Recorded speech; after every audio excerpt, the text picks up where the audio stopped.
स्वागत है आप सभी का आपके अपने चैनल बायोलॉजी फॉर यू में।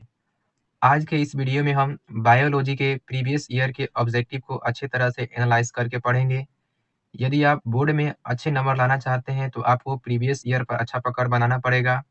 और भी पीवाईक्यू की वीडियो देखने के लिए हमारे चैनल पर आप विजिट कर सकते हैं। मैंने पहले से ही पीवाईक्यू के वीडियो अपलोड कर दिए हैं।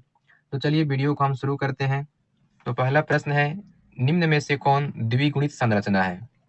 तो आप सभी जानते हैं शुक्राणु और अंडाणु दोनों आपस में निषेचन करके युग्मनज बनाते हैं और यह युग्मनज द्विगुणित अवस्था में हो जाता है। तो विकल्प सी हमारा बिल्कुल सही उत्तर हो जाएगा। यहाँ से आपको कुछ और याद रखने हैं। भ्रूणपोष, जिम्नोस्पर्म में भ्रूणपोष अगुणित अवस्था में होता है और एंजियोस्पर्म में भ्रूणपोष त्रिगुणित अवस्था में होता है। आगे बढ़ते हैं। ऑन्कोजीन्स इनमें से किसके लिए उत्तरदायी है? तो वे कारक जो कैंसर उत्पन्न करने के लिए जिम्मेदार होते हैं उन्हें ऑन्कोजीन्स कहा जाता है और ऑन्कोजीन्स कैंसर उत्पन्न करने के लिए उत्तरदायी होते हैं। विकल्प ए बिल्कुल सही उत्तर हो जाएगा। यहाँ से आपको कैंसर से जुड़ी और बातों को याद रखना है, जैसे कि 4 फरवरी को कैंसर दिवस मनाया जाता है और कैंसर के अध्ययन को ऑन्कोलॉजी कहते हैं। और जो कैंसर में अनियंत्रित कोशिकाएं होती हैं वो समसूत्री विभाजन के द्वारा विभाजित होकर अपनी संख्या को बहुत तेजी से बढ़ाने का काम करती है। 1 दिसंबर को एड्स दिवस मनाया जाता है और एड्स HIV वायरस की वजह से होता है। HIV का वायरस हेल्पर टी कोशिका को नष्ट करता है। क्षय रोग से याद रखना है, क्षय रोग जीवाणु के द्वारा होने वाला एक रोग है और इसके रोगजनक को माइकोबैक्टीरियम ट्यूबरकुलोसिस कहते हैं और पोलियोमाइलिटिस वायरस की वजह से होता है। इनमें से कौन सा पौधा जलोदविद है यानी हाइड्रोफाइट्स है? तो वे पौधे जो जलीय वातावरण में उगते हैं उन्हें हाइड्रोफाइट्स कहा जाता है। तो सिंघाड़ा हाइड्रोफाइट्स का उदाहरण है। विकल्प ए बिल्कुल सही उत्तर हो जाएगा। नागफनी से यहाँ याद रखना है, ये जीरोफाइट्स है, मरुस्थलीय वातावरण में उगता है और शीशम मीसोफाइट्स है जो अनुकूल वातावरण में पाया जाता है। शरीर के बाहर होने वाले निषेचन को क्या कहते हैं? तो शरीर के बाहर होने वाले निषेचन को इन विट्रो फर्टिलाइजेशन कहा जाता है, जबकि शरीर के अंदर होने वाले निषेचन को इन विवो फर्टिलाइजेशन कहा जाता है। नेचुरली मनुष्यों में इन विवो फर्टिलाइजेशन होता है और आर्टिफिशियली तरीके से टेस्ट ट्यूब बेबी के माध्यम से इन विट्रो फर्टिलाइजेशन भी मनुष्यों में कराया जा सकता है। विश्व पर्यावरण दिवस किस तिथि को मनाया जाता है?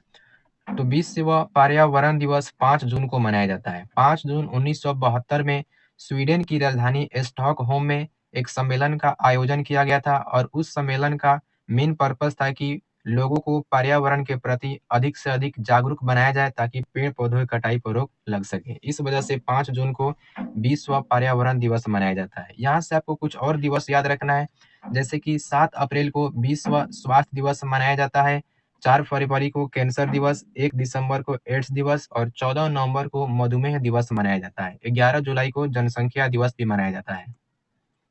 सरटोली कोशिका कहाँ पाई जाती है? तो सरटोली कोशिका मनुष्य के ब्रीसर में पाई जाती है। विकल्प ए बिल्कुल सही उत्तर हो जाएगा।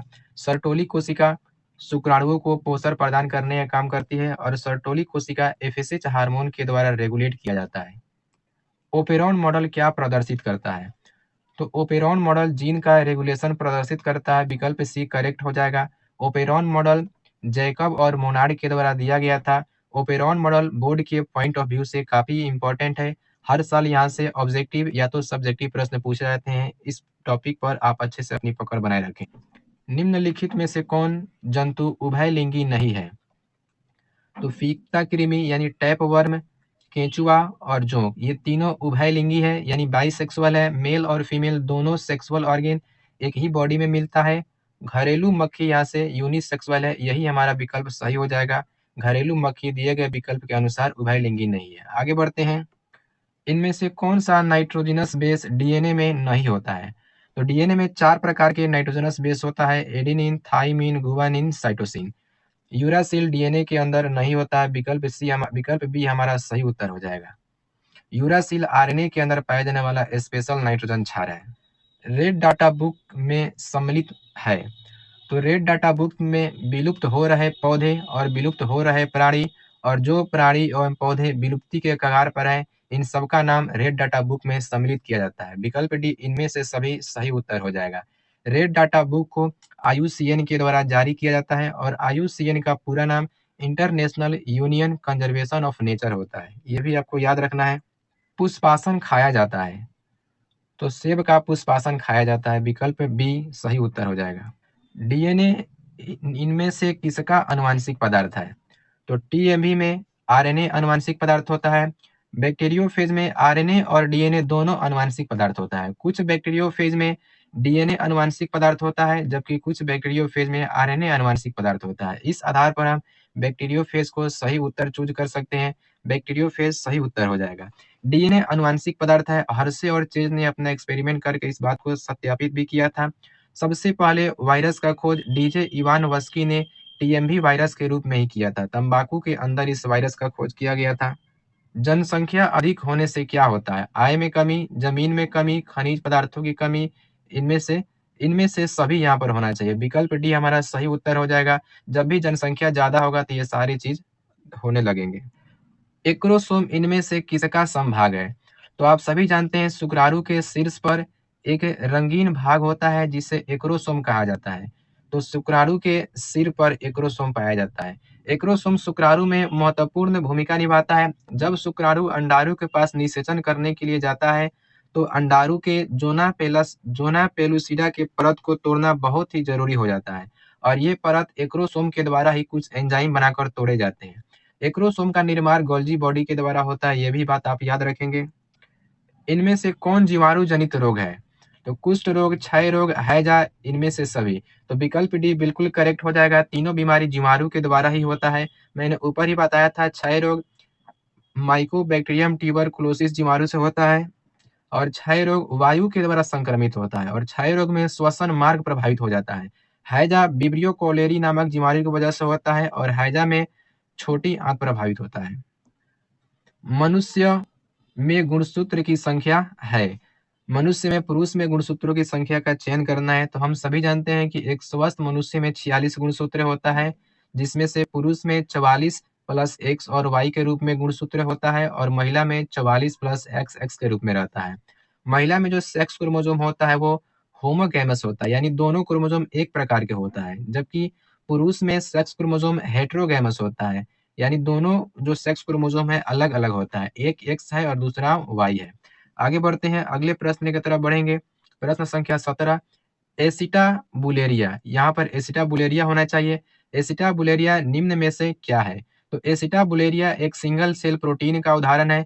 सिंगल सेल प्रोटीन क्या होता है? तो वैसे जीव जिनका शरीर एक कोशिका से बना होता है और उनमें प्रोटीन प्रचुर मात्रा में पाया जाता है, उन्हें सिंगल सेल प्रोटीन कहा जाता है। जैसे कि इसका एग्जाम्पल है क्लोरेला, एसिटाबुलेरिया, सिनेडेस्मस, स्पाइरुलिना, ये सभी सिंगल सेल प्रोटीन है और स्पेस में जाने वाले व्यक्ति सिंगल सेल प्रोटीन का यूज खाना में करते हैं। अनुन्मील या परागण वाले पौधे में निश्चित रूप से होता है, तो इसमें स्वपरागण होता है। स्वपरागण में परागकण स्वतः ही पराग पुंज से निकलकर पुष्प के वर्तिकाग्र पर पहुंच जाते हैं और जब किसी माध्यम के द्वारा वर्तिकाग्र पर पहुंचते हैं तो इस घटना को परपरागण कहा जाता है। परपरागण कई सारे माध्यम के द्वारा हो सकता है, जैसे कि जल, कीट, हवा, पक्षी, इन सब के द्वारा परपरागण किया जा सकता है। पारिस्थितिक तंत्र के आहार श्रृंखला में ऊर्जा का प्रवाह होता है। तो पारिस्थितिक तंत्र में आहार श्रृंखला में ऊर्जा का प्रवाह एक दिशीय होता है। इसको समझते हैं किस प्रकार से एक दिशीय होता है। तो मान लीजिए यहाँ पर घास है, घास को बकरी खाती है और फिर बकरी को शेर खा जाता है। तो घास से ऊर्जा बकरी में जाता है और बकरी से ऊर्जा शेर में चला जाता है। तो आप देख रहे हैं ऊर्जा एक सीधी रेखा में आगे बढ़ रहा है। यहाँ से कुछ और याद रखना है, ऊर्जा एक कोशीय स्तर से अगले कोशीय स्तर में 10% ही ट्रांसफर होता है। इसे ऊर्जा प्रवाह का 10% नियम भी कहा जाता है, जो कि लिंडेमान नामक वैज्ञानिक के द्वारा दिया गया था। पारिस्थितिक तंत्र में ऊर्जा का प्रमुख सोर्स सूर्य का प्रकाश होता है। इनमें से कौन सा रक्त समूह सार्वभौमिक रक्तदाता है? रक्तदाता यानी कि डोनर का चयन करना है। तो यूनिवर्सल डोनर कौन होता है? ब्लड ग्रुप ओ को यूनिवर्सल डोनर कहा जाता है। विकल्प डी बिल्कुल सही उत्तर हो जाएगा। और ब्लड ग्रुप ए बी को यूनिवर्सल रिसिपिएंट यानी कि सार्वभौमिक रक्तग्राही कहा जाता है। तो विकल्प ए बी को सर्वग्राही और विकल्प ओ को सर्वदाता कहा जाता है। ब्लड ग्रुप ए बी में किसी भी प्रकार का एंटीबॉडी नहीं होता है, इसी वजह से ये सबका ब्लड एक्सेप्ट कर लेता है और ब्लड ग्रुप ओ में कोई एंटीजन नहीं होता है, इस वजह से ये सबको ब्लड दे देता है। एक संकरण क्रॉस का फिनोटिपिक अनुपात क्या है? तो मोनो हाइब्रिड क्रॉस में फिनोटाइप अनुपात 3:1 होता है। विकल्प बी बिल्कुल सही उत्तर हो जाएगा। और मोनो हाइब्रिड क्रॉस में जीनोटाइप 1:2:1 होता है।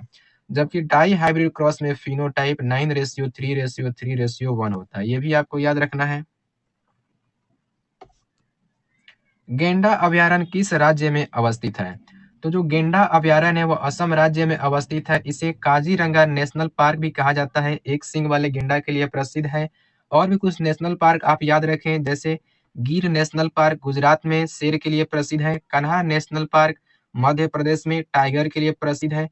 पूरे भारत में सबसे ज्यादा टाइगर मध्य प्रदेश में पाया जाता है। इस वजह से मध्य प्रदेश को टाइगर स्टेट कहा जाता है। और टाइगर दिवस 29 जुलाई को मनाया जाता है। और भारत का सबसे पहला national park Jim Corbett national park है, जो उत्तराखंड में अवस्थित है। डीएनए से एमआरएनए बनाने की क्रिया को क्या कहते हैं? तो जब डीएनए से एमआरएनए बनाया जाता है तो इस प्रक्रिया को ट्रांसक्रिप्शन कहा जाता है। और ट्रांसक्रिप्शन की प्रक्रिया कोशिका के केंद्रक में होता है। और एमआरएनए से प्रोटीन बनाने की प्रक्रिया को ट्रांसलेशन कहा जाता है।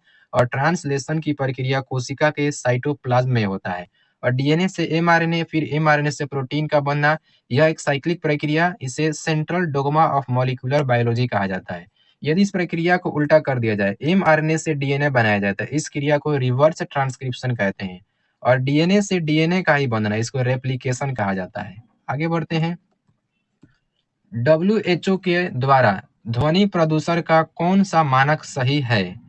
तो डब्ल्यूएचओ ने यानी वर्ल्ड हेल्थ ऑर्गेनाइजेशन ने 45 डेसिबल से अधिक ध्वनि को सही मानक कहा है। 45 डेसिबल से अधिक ध्वनि मानव के कान के लिए सही नहीं है। और 100 डेसिबल से जब अधिक ध्वनि हो जाती है तो उसे साउंड पॉल्यूशन के कैटेगरी में रखा जाता है। ध्वनि की इकाई डेसिबल है। साधारण बातचीत करने में ध्वनि की तीव्रता 20 से 30 डेसिबल तक होती है। मलेरिया रोग उत्पन्न होता है। तो मलेरिया रोग मादा एनाफ्रीज मच्छर के काटने से होता है। जब मादा एनाफ्रीज मच्छर किसी व्यक्ति को काटती है तो उसके लार में उपस्थित प्लाज्मोडियम प्रोटोजोआ हमारे ब्लड में मिल जाता है। और यही प्लाज्मोडियम मलेरिया नामक बुखार उत्पन्न करता है। किस गैर फली पौधे के जड़ पिंड में जैविक खाद मौजूद है? तो फ्रेंकिया इसमें से सही विकल्प हो जाएगा। आगे बढ़ते हैं। दूध से दही बनाने में किस जीवाणु का उपयोग होता है? तो दूध से दही बनाने में लैक्टोबैसिलस जीवाणु का उपयोग होता है। बहुत ही साधारण प्रश्न है। दूध का दही में परिवर्तित हो जाना, यह एक प्रकार का रासायनिक बदलाव का उदाहरण है। दूध से दही बनता कैसे है? तो दूध में कुछ लैक्टोबैसिलस जीवाणु उपस्थित होते हैं जो लैक्टिक एसिड उत्पन्न करते हैं। और यह लैक्टिक एसिड दूध में उपस्थित प्रोटीन केसिन इसका पाचन करते हैं। जैसे जैसे केसिन का पाचन होता है वैसे वैसे दूध गाढ़ा हो जाता है। जब दूध बिल्कुल गाढ़ा हो जाता है तो इसी को दही कहा जाता है। और दूध से प्राप्त दही में विटामिन B12 की मात्रा बढ़ जाती है। ये भी प्रश्न आपके बोर्ड में पूछा गया है। अर्जित गुणों के वंशागति का सिद्धांत किनके द्वारा दिया गया था? तो जो अर्जित गुणों के वंशागति का सिद्धांत है वो लेमार्क के द्वारा दिया गया था। डार्विन के द्वारा प्राकृतिक चयन का सिद्धांत दिया गया था। और ह्यूगो डी ब्रीज के द्वारा उत्परिवर्तनवाद का सिद्धांत दिया गया था। ये तीनों सिद्धांत जैव विकास से संबंधित हैं। डार्विन की पुस्तक यहाँ से आपको याद रखना है, the origin of new species नामक पुस्तक डार्विन के द्वारा लिखा गया है। यह बतलाता है कि नई जातियों का निर्माण किस प्रकार से होता है। मुख्यतः नई जातियों का निर्माण उत्परिवर्तन से ही माना जाता है। तो यहाँ पर हमारा सभी प्रश्न खत्म हुआ। कैसा लगा आपको वीडियो? यदि आप वीडियो को पसंद कर पा रहे हैं तो चैनल को सब्सक्राइब कर ले, लाइक करना ना भूलें और एक प्यारा सा कमेंट जरूर करें ताकि मुझे पता चले कि आपको वीडियो अच्छी तरह से समझ में आ रहा है।